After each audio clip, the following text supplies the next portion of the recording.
ایک حدیث میں فرمایا verily I have been sent only to perfect righteous character, میں بھیجا ہی اس لیے گیا ہوں تاکہ میں رائٹیس کیریکٹر کو پرفیکٹ کروں، تم لوگ کے سامنے مثال پیش کروں، اور نبی اکرم صلی اللہ علیہ وسلم کا کیریکٹر ہمارے لیے مثال ہے۔ ارلیسٹ ٹیچنگز بھی ہم دیکھیں پروفٹ صلی اللہ علیہ وسلم کی تو وہ کیریکٹر بلڈنگ کی ہی ٹیچنگ، لیکن کیریکٹر بلڈنگ تھرو دی تقوی آف اللہ۔ فرق یہ ہے مسلمانوں میں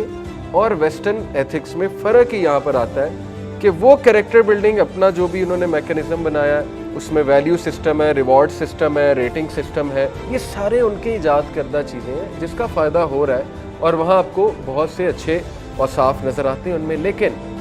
ہمارا جو ہے وہ سٹارٹ ہی تقوی سے ہو۔ لیاقت علی خان نے بھی یہی کہا 1949 میں آبجیکٹیو ریزولوشن کہ کرپشن اس کا واحد حل تقوی ہے، اس کے علاوہ اس کا کوئی اور حل نہیں۔ ادروائز کیا ہوتا ہے کہ لوگ جو ہے نا وہ جب تقوی ہی نہیں ہے، ایک بندہ اللہ سے نہیں ڈر رہا تو وہ پھر آرگنائزڈ کرپشن میں لگ جاتے ہیں اور وہ چھپ کر کرپشن کرنے لگتے ہیں، جیسے امریکہ ویسٹ میں آرگنائزڈ لیول پہ کرپشن ہوتی ہے کہ پتہ بھی نہیں لگتا لیکن کرپشن ہو رہی ہوتی ہے، اندر خاتے بہت کچھ ہو رہا ہے کیونکہ اللہ کے نہیں ڈر۔ The religion it self is entirely good character, religion ہے ہی گڈ کیریکٹر۔ جیسے امام شافعی کا واقعہ ہے، بہت مشہور صحیح واقعہ ہے کہ وہ علم حاصل کرنے گئے، کافی عرصہ علم حاصل کر کے واپس آئے، عالم بن گئے، دروازے پہ نوک دی، مدر نے پوچھا کون ہے، اپنا نام بتایا اور مدر نے کہا کیا سیکھ کر آئے ہو، تو انہوں نے کہا علم اور آداب، تو مدر غصے ہوئی کہتی کچھ نہیں سیکھا واپس چلے جاؤ، تو بڑا شوق میں آئے کہ یہ کیا، میری والدہ نے اتنا روڈ بیہیویئر کیوں دکھایا، تو اپنے استاد کے پاس گئے غم میں، کہا یہ معاملہ ہوا ہے میرے ساتھ، تو استاد مسکرائے کہتے پہلے آداب کہنا ہے پھر علم کہنا ہے، تو یہ جب آ کے واپس کہا نوک کر کے کیا سیکھا تو کہا آداب اور علم، تو پھر دروازہ کھلا، یعنی وہ مدرز بھی کس لیول کی ویژنری خواتین،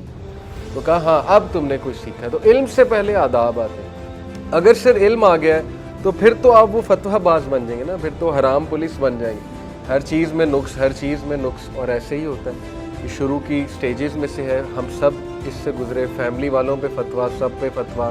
غصے ہونا،